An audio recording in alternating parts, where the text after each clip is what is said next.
Oh, yeah, the lit kick in. Mm-hmm. All right, everybody, how's it going this evening? Thank you for joining the show. We're going to be recording here in the studio. We are in a studio. This place is nice. Thought I had a studio. This is a studio.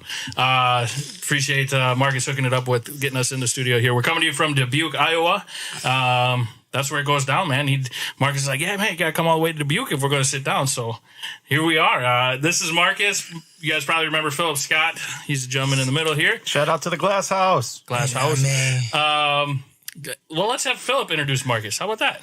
Oh. You guys know each other, don't you? I'll gladly do that. I don't know. I think it was end of 2018, 2019. It was hard to find people to really, really work with in our industry. And I don't know, I kind of got down on myself a little bit, and Marcus just came out of nowhere and kept poking me. Like every day, phone call, text, bro, we need to talk. And one day I just was like, all right, well, this is where I'm at. If you want to meet me there. Marcus came driving up, and we've just been friends ever since. But I'll let him tell his story. Yeah, what's going on? Yeah, I legalized Wisconsin. You know, you might have seen my profile back in 2015.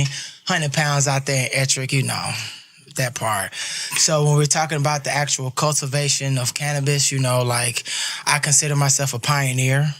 Obviously, the court system looked at it differently, but at the end of the day, when you stand 10 toes down in something that you believe in, you stick with it. From 14, now we're in 2018. As a person who was just getting off papers, I get approached by a couple of people for work for the USDA. It was like, hey, can you help our farmers cultivate hemp? Me, who I was at that time, was like, man, this is a setup. They're trying to stick me. You know what I mean? I'm fresh out the joint, fresh off papers, paid my debts to society. It's time to move forward. And I was working a factory job. I really wasn't liking it at the time. So I talked, my business partner, actually my mom, she was working at, what's the hospital out there? Not Mercy. Aurora? Rochester. No, the big one. The big one.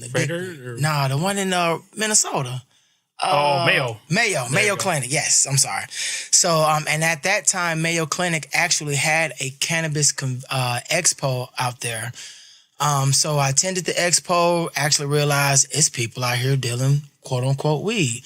But I wasn't familiar with the terminologies and the definition, because I realized from a farmer standpoint and the government definition, same things, but they speak in yin and yang, English versus Spanish, you know, so it's a lot of miscommunication in the meantime, or in between. So after I went through the expo, saw what was going on, educated myself on it, I said, hey, I jumped off the porch one time, I'm going to jump off again. Mm-hmm. So I went through, cut down a lot of trees on my land, linked up with a couple of seed providers, Dairy Cherries, doing Photosym 10, and then there was a couple of other companies we won't mention, but they were asking like astronomically amount for seeds and a whole lot of guarantees and contracts and stuff, which I have, by the way, but I think they already taken care of. It was $5 to $7 a seed beans. You know what I mean? And that's an expensive bean. But the thing about it, from a farmer's perspective, based on the payout, it looked interesting because, again, the grassland just pulled out a lot of their contracts from the state of Wisconsin. Sure. So dairy farmers were hurting, you know what I mean? And I lived in dairy farmland, and I'm seeing farms go up, stuff foreclosed on, and I'm like, man, what's going on? And now, granted, I'm north of Wisconsin. So anybody north of Wisconsin, north of La Crosse, Wisconsin. So anybody knows that I am like a pebble in a stream. I'm one of a rarity. But to see my community start to downfall, it raised eyebrows. And I was like, okay, you know, granted, just had the bad boy rep, so I'm trying to figure out how can we get past this, start working on PR. So again, jumped off the porch, got a couple of seeds, grew them, knew how to cultivate correctly, got the tests. And my first year out of, somebody's busy. I grew 3 strands, and out of my 2 passed. Okay. And I had to burn my 3rd strand, you know what I mean? So I don't know if anybody know about crucial conflict. As I'm burning my strands, I'm seeing crucial conflict in the background, hay in the middle of the barn. But we needed that for documentation to show the government that we destroyed the crop. Sure. And doing that, then you try to figure out how to get rid of it. Now, most people would tell you, they say, well, that would be a dumb thing as far as to grow a crop and not know how to get rid of it. But at this stage, Wisconsin had cannabis, hemp, or however you want to classify it, had been criminalized by the federal agencies for so long of time. That history and documentation is gone. Sure. So in order to create the research and development without any bias in it, somebody got to do it. Right. You know what I mean? So in that, I was one of the ones who did that.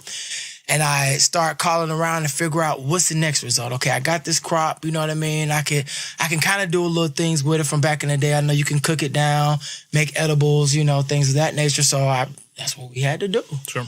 But one thing I can say is growing cannabis versus farming cannabis, two totally different things. Sure. I was ready, but I wasn't ready. Yeah. So in the process, I needed to get it processed. I needed to understand what all that meant. You know what I mean? We weren't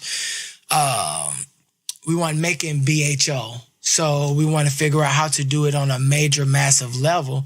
So I started calling companies, a couple of consultants, and that's when I ran across Phil. And I noticed at that time how people were talking, obviously, check the resume. In 14, I know a hustle, I know a gimmick when I hear it. I'm still gonna smile and nod and be like, oh, okay, yes, sir, yeah, all that good stuff. But in the back of my head, I'm like, I'm not Boo Boo the Fool and I'm not wearing red lipstick, so we're not gonna do this. So eventually, when I got to pretty much, I made enough phone calls in the state of Wisconsin, Minnesota, Colorado, anybody that was doing any type of processing, and the most bang for my buck was actually Phil with Reefma. So talking to him, we're working out numbers, we negotiate, and then see, my thing is, I know a lot of people who entered the industry starting off, it was a rob Peter to pay Paul, you know what I mean? So they needed the investors, they needed this and they needed that. But when you pioneer, you can kind of cut that cost because you know how to do a lot of it yourself. Sure. Now you can't do it on a bigger spectrum, but farming is hard work. So if I got to sit there by hand and mash it down, let's do it. If some of it go to waste, let it go to waste. But at least I don't have, if I take $20,000 in profit versus $150,000 in debt. Yeah. You see what I'm saying? Yeah, to sure. make it look like, a lot of the products, they put the bells and whistles and be like, oh, this and that and the whole spectrum. Like, I don't need all that. You know what I mean? I have a crop. I need to make revenue. What's my end result? Right. So in doing that, Phil and I, we, again, processed my first crop. It was very, very good. But then I didn't realize when you get it processed, there's steps to it. You got to go to crude, then go to distillate, then go to this, and then go to that. So once I understood that, obviously being able to hold that equipment and possess those equipment, you have investors who don't do right. You know what I mean? So I saw Phil take the hit. I wasn't going to say nothing because I'm in the background still, doing my thing. But I saw the players. I talked with the players. You know what I mean? They didn't know who I was, and I didn't care for them to know who I was. So from there, you're 18. So it must have been 20. It had to be 20. It was right around COVID. Yep, right around COVID. We went, I think it was 22 farmers to like 400 farmers. You know what I mean? So, but I was in the 22 and I was in the 44. You know what I mean? We 10 toes down. That's the thing. When you're in it, you got to be in it. I look at it, the government, Pub 17, educate you guys on taxes. The government will allow you to claim a business for 5 years. And in those 5 years, you can claim a loss for up to 3. Anything after that 3, you're going to face an audit. They're going to want to check your books to see why you're not passing.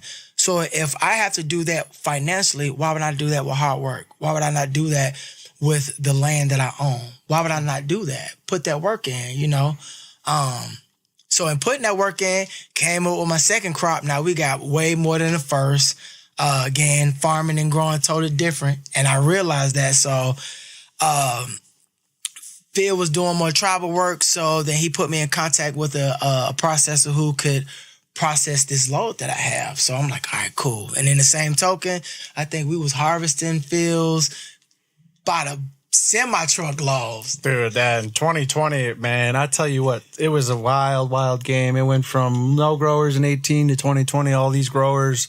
But then all these consultants came along with the industry and set people up with seed, help them get into ground, promises of harvesting, promises of processing. And then they turn around and poof, they're gone. And you had 60, 70, 80, 100 farmers around the state of Wisconsin that had no plan of harvesting, no plan of getting things off the field. And then they come out of nowhere and they like, hey, WIFMA, like, we know, we've heard you've been able to help people in the past, or you got some way to do this. So we managed to organize and save about 40, 45 of those farmers that didn't have a plan and help them get their stuff off a field, get it dried, get it to some form of processor, because I got out of the processing game in 2020 because of the cost of ethanol due to hand sanitizer and COVID and that type of stuff. Yeah. So with all that being said, obviously you had to figure out the game. Even though it's a legal game, it still is a game because you still have a lot of red tape in which you have to go through to jump from one process to the another. Meaning, if I'm going to take my crop to a processor, my crop got to pass a test. If I'm going to take that concentrate from one concentrate to another concentrate, I have to pass a test. You got to know who's going to test it, what type of test method they're using, what's their hit ratio. Because again, just because you show me you got beakers and test tubes and stuff like that, but you don't even know how to cook, I'm questioning that, my dude. You know what I mean? Like, your formulas aren't there. So in doing that, it was a company that had a decent rep, probably fresh in the game. But what I didn't like, because I know it's science, if you take solvent and you run a material through it, it should be able to pretty much sterilize it and take all the impurities out, okay? Allegedly, ran tests, it happens. So I take a process of 1,000 pounds. They tell me 200 pounds of it has mold. Keep that or destroy it, and then they gave me the rest of my concentrate off the 800 pounds. To me, I felt like I was robbed. You know what I mean? We didn't sign contracts, nothing like that. I wasn't there. I don't know. Didn't really care. But it was a test because even 800 pounds of concentrate, if you don't have a turnkey market, that's a lot of concentrate. You were talking like major kilos that you're holding on to legally, of course, but you still have it. Now you have to put that in product. So long-term thinking, you're like, okay, that's what, like a 20% tax that on top of me paying them that I just received as a farmer, fresh farmer, trying to figure out how to get things going.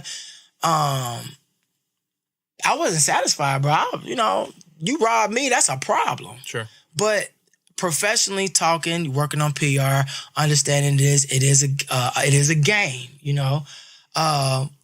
we move accordingly. So we as a boss, you got to take the loss. So what ended up happening is, because that processor couldn't pass the test with Marcus, and Marcus is the treasurer for WIFMA, that processor ultimately lost another 20 to 30,000 pounds that was earmarked to go there.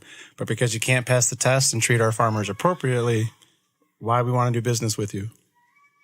And we could even be more frank, because there's an issue right now that's going on in the United States. We're not unified. Everything is diversified. We take a diverse group and we break it down into smaller groups. Then we take that group and we break it down into another smaller group. So me being a boss or however you want to, whatever entity name you want to classify me as, I understand that there are certain areas that I can go into and that there are certain areas that I cannot go into.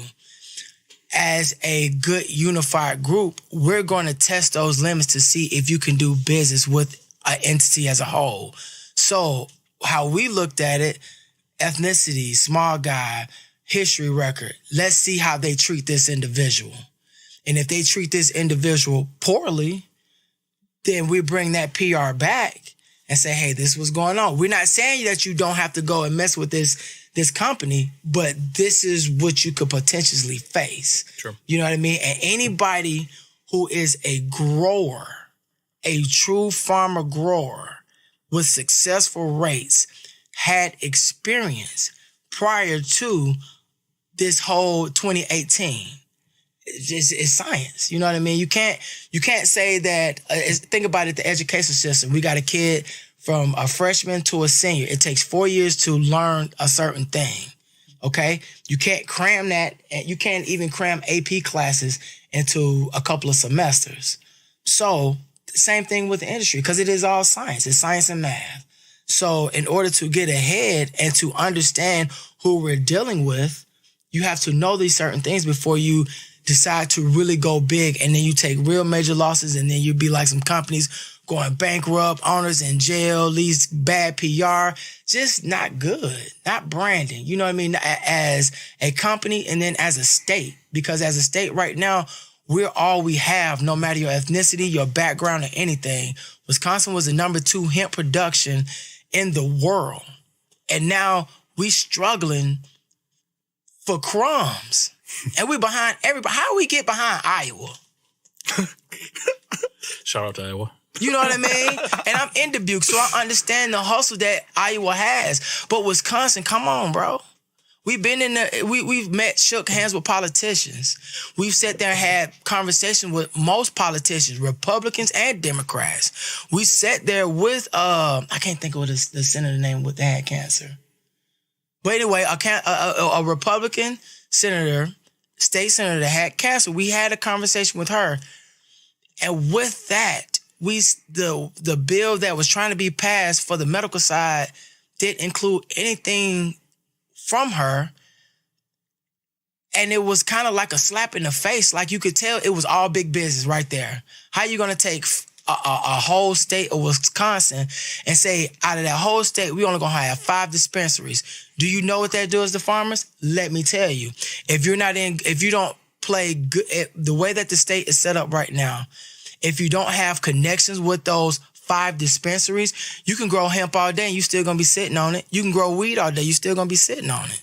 If they don't take it, and if you don't pay their tax, because that's the way that it's being, you know what I mean? That's what it's being structured like. We're not going to say pimp tax for PR purposes in the state of Wisconsin. We're going to say an overhead assessment fee. You know, the bullshit that they want to classify it as. Let's just call it what it is. Yeah. If you don't get past that, the state right now is suffering. The state, not the private businesses in the state, but the state as a whole is suffering. That's why no prison systems are closing down. That's probably the reason why they're not going to officially take it off, because it's like, hey, if they don't get their stuff together, we can throw them in the prison system. We're going to profit there. Make it make sense. It's all numbers. It's all numbers, man. Do you think that's the biggest issue when it comes, well, that in the division, like you said, but when it comes to trying to keep this fight for legalization, do you think that's our biggest hurdle? Is the essentially the lack of revenue from tickets and the prison system? Well, I don't want to say it's not the lack of, but what it is almost a guarantee of revenue. Sure. At the end of the day, they're like, you know, if this thing don't take off, we'll go back to the basics. You know what I mean? The state needs funding. And I haven't really seen, you know, do they really care, you know? As long as it's legal across the board and the government and the feds are sending capital to, you know, rob Peter to pay Paul, the state is going to go with it. Well, and it's hard, too, because, like, in Madison-Dane County, I was talking to a police officer the other day, and I was like, man, what's the thing? And he goes, well, in the city limits, it's what it is. But outside the city limits, like, the DAs aren't going to do any prosecution, so we don't really mess around with it. We just confiscate it if it's over a certain amount and just kind of send them on their way now, because they're not going to prosecute it. And it's hard to hear that they'll do that in one part of our state, but the rest of the state is left wide open. And I feel like ultimately, if these DAs across the state came together and said we're not going to prosecute it, it might sway this. And the police chief association and the sheriff associations in the state are at one point were the biggest proprietors behind of not moving things forward. But I don't know. If certain parts of the state and their DAs aren't doing their job and forcing prosecution, then I guess the rest of the state could follow. I don't understand why it's so hard. It's frustrating, to say the least. But I think there really seems to be an uptick in traffic stops along the border where they know people are going, which is just, to me, kind of asinine that it is where it is. But that's part of the struggle of the game. Marcus, Do you also is it mainly just hemp? I know you said you're like a farmer, so you do a little more than just hemp? Yeah, so I also do a little cattle, you know what I mean? Hereford and Angus crosses. I've had turkeys, had pigs, goats. Just what a farmer does, we rotate whatever we need to do to pay the bills and keep things moving. You know what I mean? Keep the equipment oiled up, keep the skills sharpened. Sure. So I've dabbled in a couple of things. And is cannabis the most tight-laced? Lucrative? Just maybe pain in the ass is kind of what I was looking for, first of all. Just as far as like rules and regulations, or moves as far as like even just harvesting the plant, or? It would be more so on the whole getting into the market, you know what I mean? Because what a lot of people a lot of customers are looking for is that shiny, shimmery piece of whatever. So once you have that, then you'll be willing to try the product. But somebody has a pure product that doesn't have all that shiny, shimmery piece of gold, then it's like one of those things where it's like, I don't know, but then you get the shiny glimmer gold, and you're like, that doesn't do anything for me, or it tastes funny, or it's this and that. So it's just one of those things of lack of education per se, that kind of keeps the cannabis like on that teeter-totter effect. But also based on the positive thing I can say about Wisconsin though, especially with how they have the hemp laws written out, is also another reason why we're not really so keen to push medical, because as of right now, if I am a patient and I need a cannabinoid, I can get that cannabinoid in the state of Wisconsin legally if it's a hemp-derived cannabinoid. I had to bring it to people like this. What's the difference between a green apple and a red apple? You're looking at the same thing when you're talking about cannabis versus hemp, or marijuana versus hemp. Whatever you want to call the higher level THC, that's what you have. So you can legally get that in a pure form at a cheaper price in the state of Wisconsin. But the thing about it is, if you don't really know, that's me. Oh, you're good now. Okay.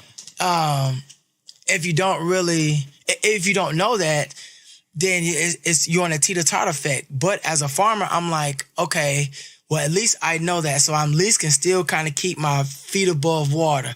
But I'm definitely not going against this medical bill that they have passed, because I know how you already have the hemp bill set up as far as the loops that I have to jump through. And if I don't financially have it, then I know that the private entities from Minnesota, Colorado, Cali, now Illinois, not even Minnesota, we're going to have those neighboring states putting stakes in our own state of Wisconsin to take that revenue and drive it and take that revenue out of state of Wisconsin. So it's like, okay, what side are the politicians really on? Right. Are they on the state side, or are they on the side of big business? Which one is it? Granted, probably because of the taxes that are being paid by bigger business versus what they're actually pulling from the state, they're like, hey, we got to do what works. But we all need to have a real bona fide sit down and come to an agreement, so we're not 5 years down the line, we still trying to figure out, well, how we going to make this work? Well, watch what happens. So, like, right, you're saying our hemp laws allow us to use THCA. Like, you can walk into my store, anything you can get in a dispensary, you can take off my shelf right now. 5.5% sales tax. There's no real regulation behind it. And you're good to go. You're not paying extra 20 to 30% tax. A lot of us people that own stores and are the farmers, we've realized that we can lower our prices a little bit and still bring you a really competitive quality product at a competitive price.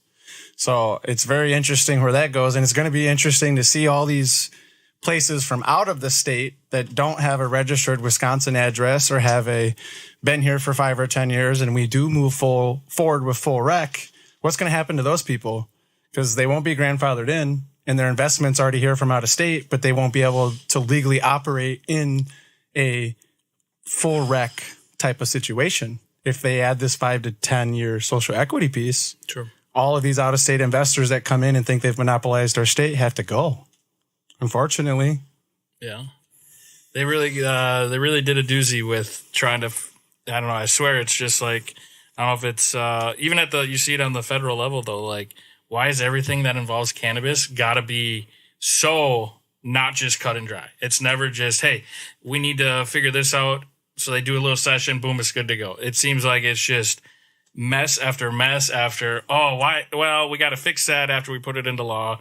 Like, it's just, it's so frustrating. I can't imagine what it is going through the business side of it and that frequency. And real quick, I think one of the bigger things that you probably run into with it being from Wisconsin, having a hemp product, you don't want to ask for more regulation because we know how that could go, right? We know the potential disaster there.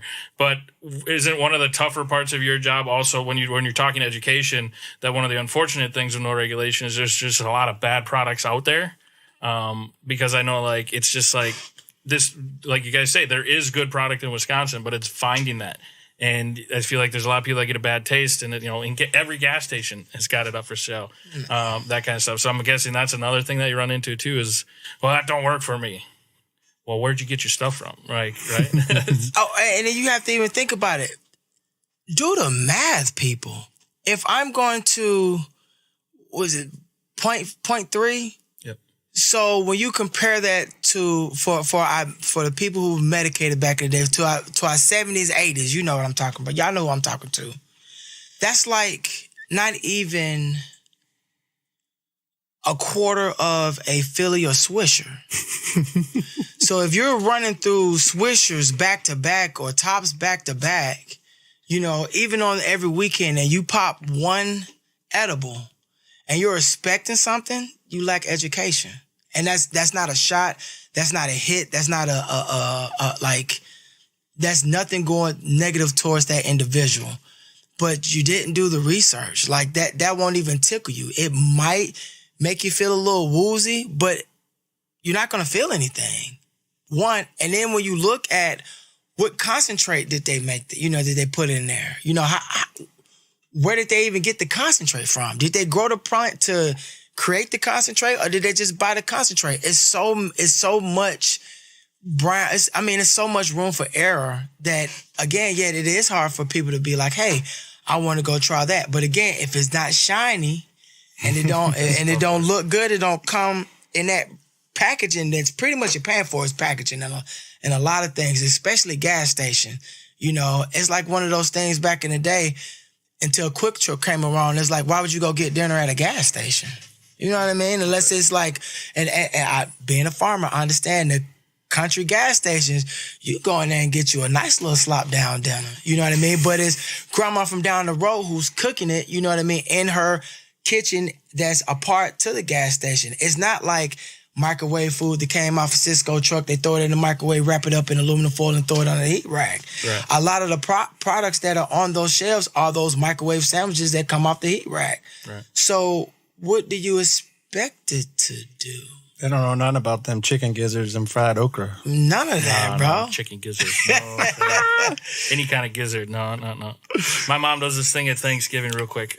She with the turkey, she takes the gizzards, chops it, like grinds it down, and then sneaks it into the stuffing. Yeah. So I don't eat her stuffing no more. She'd done it too many times where she was getting away with it, but then you get that one. Nah.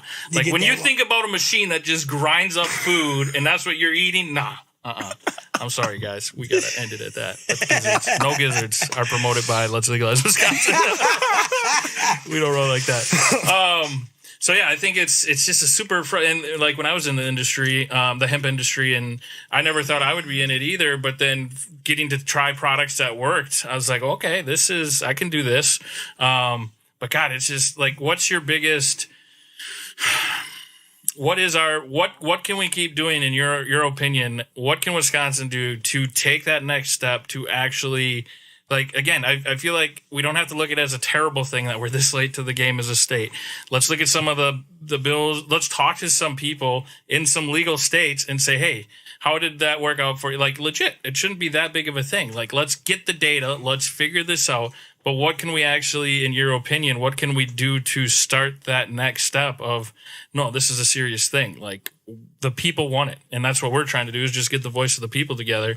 But is it still, do we need more lobbying efforts? Is it trying to actually just sit down with these people and get them to not think about the political side for a minute? Or what do you guys think is truly our biggest next step?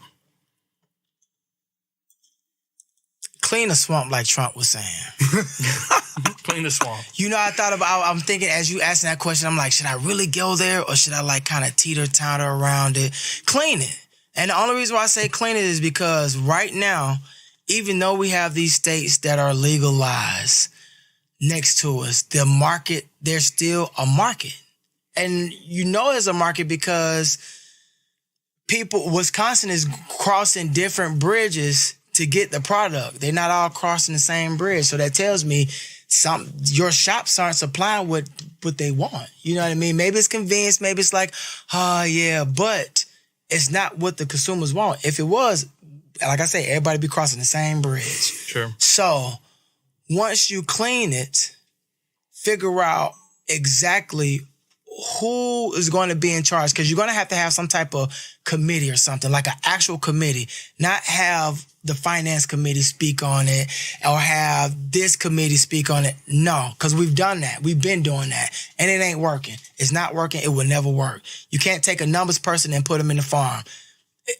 I've done taxes before, and so I understand the whole number game, and I understand the farming game. When you have to go pile out or drill up a fence post or something like that, you know what I mean? You don't do that under the contingency that like that is going to be an easy task. Like I can be able to do this sitting down without breaking a sweat. You know what I mean? Like I know I'm going to probably stub my finger. I'm going to be bleeding after the end of this. Yeah. If I'm hanging barbed wire and I have like 20 poles that I have to do around this, like it's going to hurt. I'm going to be tired. I'm going to be sore, but I got to get up in the morning so I can time. You know what I mean? You have to have all of those to sit down at the table to articulate a feasible approach for the solution. Because what they're doing now, they're going to be giving out awards for this product, that product that might not even be grown in Wisconsin, not manufactured in Wisconsin. And it's a lot of smoke and mirrors. It's going to look good. Heck yeah, Wisconsin, like Green Bay Packers. We make it look good. Where the Super Bowl at though, bro? Where's it at? It ain't wrong. I mean, where's it at? It's fair. Well, and it shouldn't come down to what side of the aisle you're on, right? No. This should be a very much and especially when one thing that really stuck out when we were talking earlier, Marcus, is when you said, I'm going to screw this up, but you'll know what I'm talking about. It's not for investors or farmer. It's for farmers. Or how did you quote that? Kind of just going back to that. See, cannabis is for... Cannabis is a product that's really for the farmers in the state, not investors. Sure. Because the investors, the only thing they're doing is they want to make a profit. And then when you're making a profit, you don't care about nothing else but making a profit. You don't care. You don't want to hear that we're losing money on our investment because of red tape. You know what I mean? Sure. You don't want to hear, like there are certain things that you don't want to hear. As a farmer, you expect to hear it. But on that expectation of hearing it, you already brainstorming certain things as far as, okay, I can troubleshoot this. I need to troubleshoot this. If I don't have it, I can go down the street and talk to my neighbor who's going to show me how to do this or who's going to give me that connection. It needs to be one of those type of approach when we're talking about the cultivating of a crop in the state of Wisconsin. You know, we have to really bring it back to that and let people know that it's a crop. It's not granted, it's a medicine, but it's a medicine that is extracted out of a crop. Right. You know what I mean? So we have to bring it back to that. The farmers are, the majority of the farmers, we won't say all the farmers, but the majority of the farmers in the state of Wisconsin are struggling. Unless you already with the corn, soybean rotation, the small guy is almost a rob Peter to pay Paul. But it doesn't have to be that way. You know what I mean? So... Well, that's where I think Wisconsin could really benefit is You look at how many farms are still in Wisconsin, the farmers. Like, I think we got a unique situation to kind of do this, maybe figure it out. I feel like a lot of states, again, are kind of throwing stuff at the wall or not really having that kind of committee. It's always kind of paid for by somebody, and it's always set up to kind of help XYZ corporation or whatnot. But, man, if you could figure out that cottage industry, like, would the farmers be interested in that, you think? As far as, like, they're ready to try stuff, right? Right. If a lot of them are hurting. And Well, I got an example for you. I really do think so. Like, a lot of us in the state, I don't want to say a lot of us, but a few of us in the state grow the product, process the product, put it into a retail type packaging situation, and put it on a shelf that we own the stores, right? There are a few stores in our state, more than a few, that don't do anything. They skip the whole process. They import product from out west, out east, wherever, right? They bring in the product, and then they mark it up 100%. They literally do nothing, and they're making 100% markup on the actual product, where the rest of us that do the farming all the way to the retail are very passionate about the plant and want to make sure that we're giving our consumers a quality product. So, yeah. you can see it in the pricing because, it's when I walk into a store, it's like, whoa, you can sell stuff that cheap. But, that's when you realize, like, if you make it here.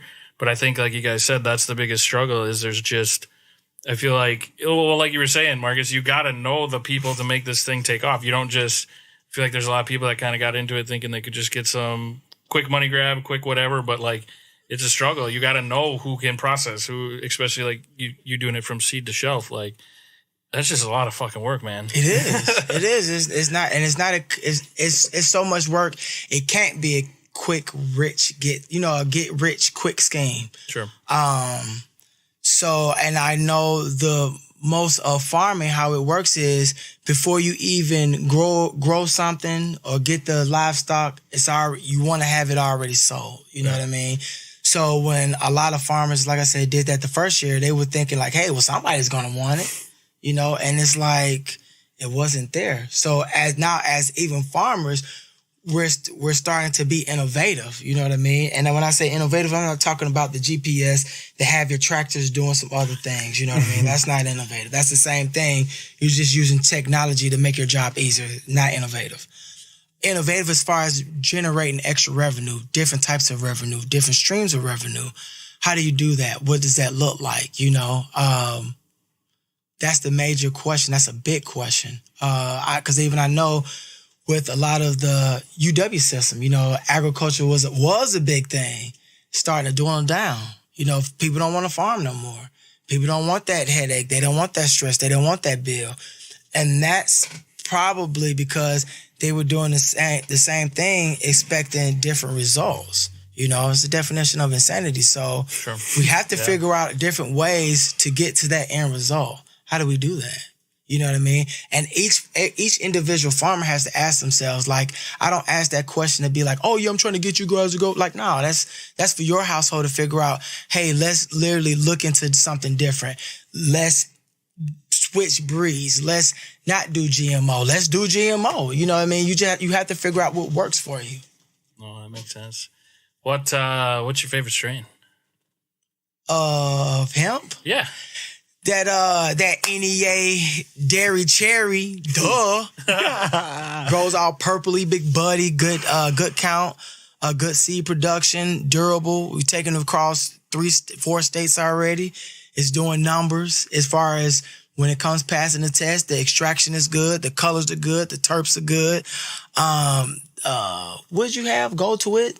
Inuit Gold. Yeah. Inuit Gold. See, I'm a little backwards, but that's a good one too. And I know it's good because we're in talks right now trying to get this thing international. So, baby, you know what I mean? You got a couple. All right. You got to get that stuff to Europe, bro. Yeah, Europe. Yeah, all right. Bills got to get paid somehow. That's fair. I had a question and it escapes me. Son of a grasshopper. Where we're gonna go with that? I guess new breed. If Wisconsin goes legal, you hopping in that? Absolutely. Yeah. Absolutely.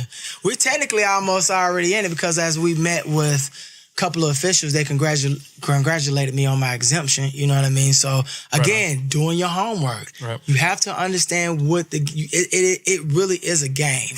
And it's an unfortunate people like, that's not fair. Listen, politics ain't fair, bro. When the United States was colonized, there was a group of people that it was not fair to. Do we sit there and hog and play victim? No. Like, that's what I feel like that's what we've come to as a country. We want to be the victim. We don't want to be the strong soldier in the back. Like, yeah, we did that. Now what? We want to be the, well, we got, and you talking about my mom. Oh my God. Like, come on, bro. Like, really? So once we get that backbone, become strong again, figure it out, put boots on the ground, and let's go. But until then, my hands hurt. Well, and on the back end too, we always tell people, follow the money. Like, if you think something's just weird, just ask and learn how to follow the money. And when you follow that money, it usually leads you to the place where you'll be able to make a good decision on, am I in a good place or am I in a bad place? Always follow the money. Fair. And Marcus, we talked a little bit about kind of it's going to take the people kind of coming together. Do you have any advice on how we keep doing that as far as just working together? Say hello to your neighbor. You walk past somebody that says hi. You know what I mean? You don't have to have a full-blown conversation with them, you know. And sometimes that might actually help with people's mental health. You know, we all so depressed. We all this, we're that. And I'm not saying that that's not true. But if we speak to each other, hello, how you doing? Everything's okay? Cool. If it's not, somebody's going to say something. I have yet, at this young age that I'm at, I have yet to walk into a situation to where it was something different. You know what I mean? Of course, I've had those rude people, sure, but I've had more good people than I've had rude people. So we just got to become people again, not AI followers, not groupies, not, you know, the council culture. And I think that, you know, like that type of bully mentality, like you can't say there's a cancel culture, but then have all these, quit bullying me. Make it make sense. We used to tell your mama jokes so hard, you know what I mean? People laugh at it. Now people, oh my gosh, it's the end of the world. Like, no, it's not, bro. It's a joke. Well, I'm sorry, but the one thing that does always grind my gears, or whatever you want to call it, is when a comedian is going to get canceled over a joke. It's like, bro, it's a joke. It's a joke. Like, you know, and I get it. People are a little sensitive right now, but another reason why that is because there is no real money flow in the public sector. There's not. So then you have, I think of my whole state, my home city. How many mayors went to prison? What's your home city? Atlanta, Georgia. Oh, okay. Atlanta, Georgia. Atlanta, Georgia. You know what I mean? And I witnessed that. Couple in a row. You know, right. And however you look at it, if there was enough real money flow in the public sector, maybe they wouldn't have got greedy. Maybe this, maybe that, but you need real cash flow. Overhead cost needs to go down. Inflation needs to go down, but we can't go down if you want to restrict supply and try to act like you're increasing the demand. Like, it doesn't work that way. We need to really, really, really get in the swing of things. I'm not gonna say that just yet. Oh, come on now. We got a whole studio here. We're ready for it. Right. No. Say it. We have to be careful about petroleum-based products. And the reason for that, if petroleum-based products, all of them, when you do the research as far as when they got started, is the reason why cannabinoids became outlawed. It's a book about that. If you really want to know, you know, some people don't want to know, and that's fine. But if you really want hemp to strive, if you really want the big dogs not to become the big dogs no more so you can have a fighting opportunity, you have to know where to cut them off at the knees. You know, one thing that's funny is, funny but not funny as far as like African Americans, they boycott the Emmys or football and stuff like that. Like, they do it for a while, and it really hurts revenue. You know, I mean, it hurt revenue to where they started giving out free tickets. The positive about it is it was taken, it's like you noticed it. Yeah. The worst part about it was it only happened for a little bit of a little small period of time frame. We went back to normal. Now everything's getting back generated. You know, we back to square one.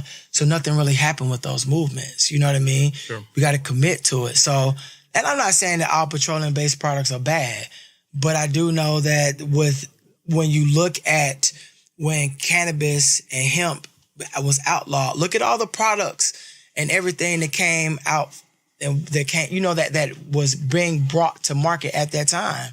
And then look at that and see who are the real big billionaires. Look at it. Follow the money. Follow the money. But we ain't gonna preach to y'all. Y'all smart. Oh man. I don't know that I had anything else that I could think of. What do you guys got that you wanted to touch on that I didn't get a chance to bring up yet?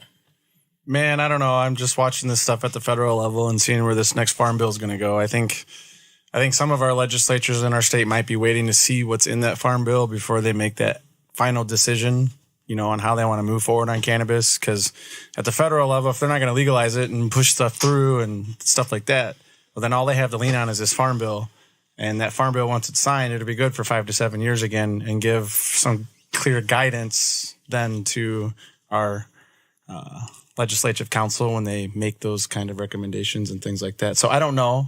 I do know that this fall we want to organize that lobby day. I think we're going to have dinner tonight and try to figure that date out and put some details together with old Beans here. And let's do it. Let him be the big push behind that and get everybody organized in the state and bring it together. Because that's the biggest thing is unity, coming together. They keep, no matter these social equity pieces and things like that are in bills out there, like we just want to make this fair for everybody. So instead of making it where social equity is going to do this or is going to do that, why don't we just unify and come up there and show them like we can all sit at a table together and talk. You guys are the ones with the problem. Big facts. Yeah. It's like they way overcomplicate it because I still haven't had one politician or even one naysayer give an actual good fact as to why cannabis should not be legal in the state of Wisconsin. So I think it's a lot of, like you said, following the money and just we got to get these people on the hot seat. They can't just keep running from it or, we're not going to talk about cannabis right now until we're back in session. And people are supposed to vote for you? Right. And that's why I challenge the people, hold your politicians accountable. You know what I mean? It amazes me how we have, when election time comes around, and I'm going to be more specific, especially with the Democratic Party, they always want to advocate to the minorities, and then they always have this big push. Oh, we're going to legalize marijuana. I think Melissa Sargent is one of the let's legalize Wisconsin type of push. You know what I mean?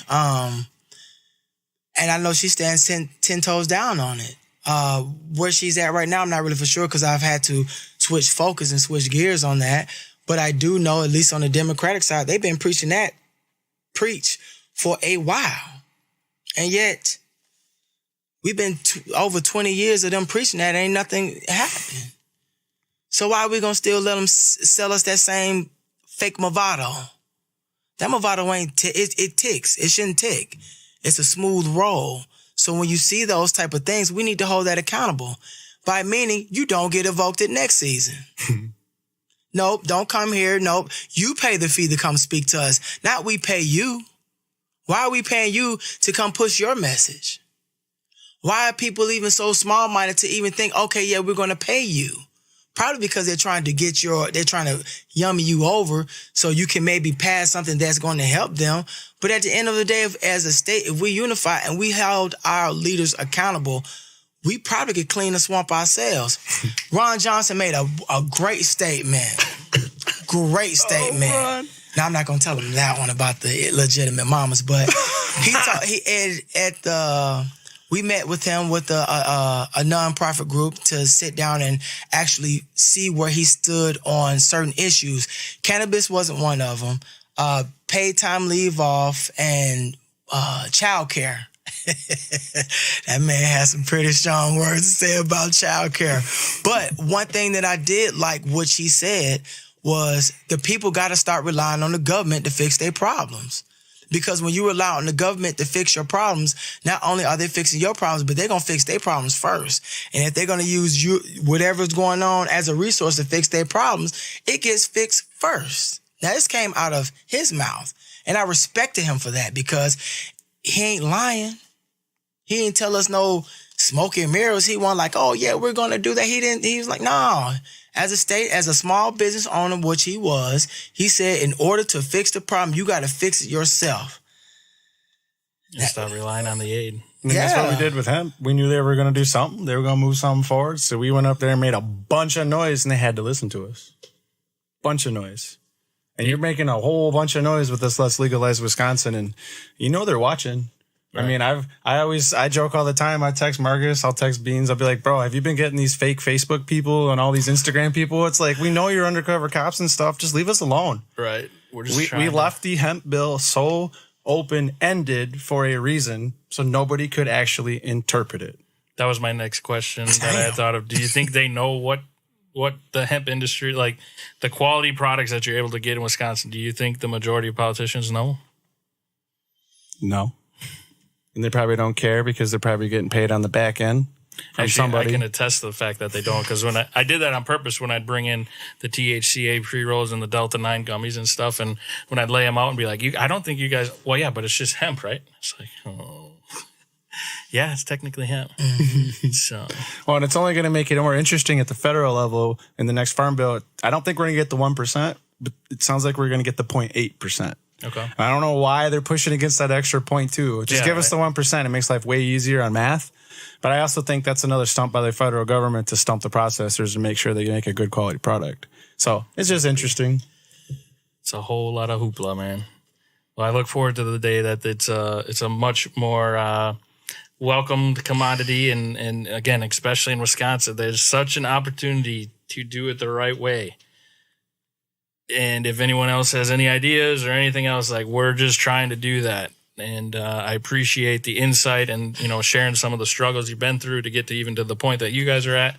I'm glad that you guys are able to connect and kind of get that force figured out. And if there's people out there who need some assistance, know a couple guys. So make sure you let us know. But, man, why is this shit so complicated? I'm just glad you're taking on this next project and helping us get over that finish line. It's just, there's so much. And it's interesting. Now we're Dubuque to Ettrick to Madison to Green Bay. And then we got the HempFest folks that are bringing that big push with all the population in Milwaukee. Like, we're starting to form a really good, strong alliance spread across a lot of land and a lot of miles. That's what we're trying to do, baby. No matter what you do, we know what you're up to. Right. Even these politicians and everybody think they're sneaky. All these city council people, bro, we know what you're up to. We got people everywhere. He knows. I asked him what's going on. I don't know shit. So I'll leave it at that. But no. Well, right on, guys. Anything else we can think of today? I think we should do a 2.0 someday, too. This is a nice setup here. Yeah. I'm going to say go Indians. We got a little league baseball game today, Oh, yeah. Looking forward to that. We're checking that out tonight. You're checking that out. Yeah, you know. Shout out to Herbalife. You know what I mean? The Spot Nutrition. Weefma. Shout out to the Glass House for hosting us. Yep. Much appreciated. Ace and Asylum out here doing the producing, shaking the bacon. Keeping the babies quiet in the room. I had to go shake them up a little bit. He was over there mixing something too. I said, no. And thanks for coming down, Beans. Yeah, dude. Thanks for the invite. Glad to be a part of this. And again, I think we got a good, solid start on just trying to get the people together. So let's keep this push going. Absolutely. All right. Dubuque, Iowa. It's been real.